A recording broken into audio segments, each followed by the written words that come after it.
કર્ણાવતી ખાતે અખિલ ભારતીય રાષ્ટ્રીય શૈક્ષિક મહાસંઘ ગુજરાતની રાજ્યની કારોબારી બેઠક યોજવામાં આવી હતી। બેઠકમાં કચ્છ જિલ્લાના અપેક્ષિત હોદ્દેદારોએ ભાગ લઈ અને બેઠકની ચર્ચા વિચારણામાં પોતાનો સૂર પુરાવ્યો હતો। ઈદગાહ મસ્જિદ ખાતે નમાઝ વેળાએ ઠેર ઠેર કોમી એકતાના દર્શન થયા। એકબીજાને ગલે લગાડી ઈદ મુબારક પાઠવ્યું। પવિત્ર રમજાન માસ પરિપૂર્ણ થતાની સાથે આજે રમજાન ઈદની વિશેષ ઉમંગભેર ઉજવણી કરવામાં આવી હતી। ભુજની મોટી ઈદગાહ ખાતે મુસ્લિમ બિરાદરો દ્વારા આ નમાઝ અદા કરવામાં આવી હતી અને ત્યારબાદ એકબીજા મુસ્લિમ બિરાદરોએ પોતાને ગલે લગાડી ઈદ મુબારક પાઠવ્યું હતું। ભુજના હૃદયમાં હમીરસર તળાવ કાંઠે આવેલ પ્રખ્યાત મોટી ઈદગાહ પર મુસ્લિમ બિરાદરોએ આજે ઈદ ઉલ ફિત્રની નમાઝ અદા કરવામાં આવી હતી। ઈદ નમાઝમાં મોટી સંખ્યામાં મુસ્લિમ બિરાદરો એકત્ર થયા હતા। 29 દિવસના રોજા રાખી ખુદાની બંદગી કરી આજરોજ ઈદ નમાઝ અદા કરી હતી। ઈદ નમાઝ બાદ દુઆ માંગવામાં આવી હતી, જેમાં ભારત દેશમાં ભાઈચારો અને કોમી એકતા બની રહે તેવી ખુદા પાસે દુઆ માંગવામાં આવી હતી। મુસ્લિમ સમાજ દ્વારા તમામ લોકોને ઈદ મુબારક પાઠવવામાં આવ્યું હતું। ઠેર ઠેર કોમી એકતાના દર્શન થયા હતા। હિન્દુ મુસ્લિમ બિરાદરોએ પણ એકબીજાને ગલે લગાડી ઈદ મુબારક પાઠવ્યું હતું, એમ અલી મોહમ્મદ જતે આમતક ન્યૂઝ સાથેની વાતચીતમાં માહિતી આપતા જણાવ્યું હતું। अस्सलामु अलैकुम वरहमतुल्लाहि वबरकातुहू।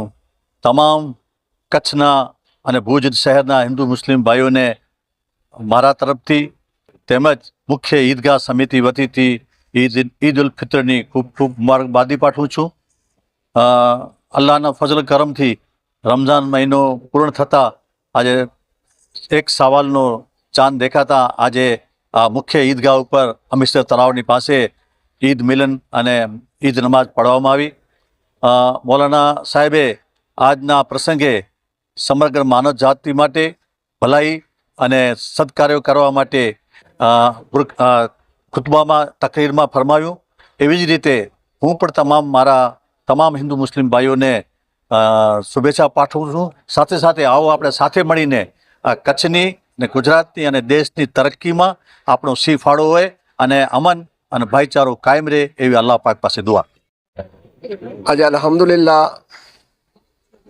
તમામ મુસલમાનો રમજાન મહિનાની રોજા રાખી તરાબિયાની નમાજ અદા કરી અને આપણા દેશ માટે જે દુઆ કરી છે।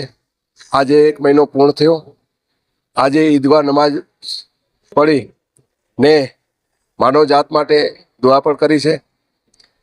આપણે બધે દેશવાસીઓને આજના દિવસને ખુશીના દિવસે ઈદની મુબારકબાદી પાઠવીએ છીએ અને આ વર્ષે આખા દેશની અંદર અમન અને શાંતિ રહે અને માનવ જાતને બહુ તરક્કી મળે તેવી ખાસ દુઆ કરીએ છીએ આપણે।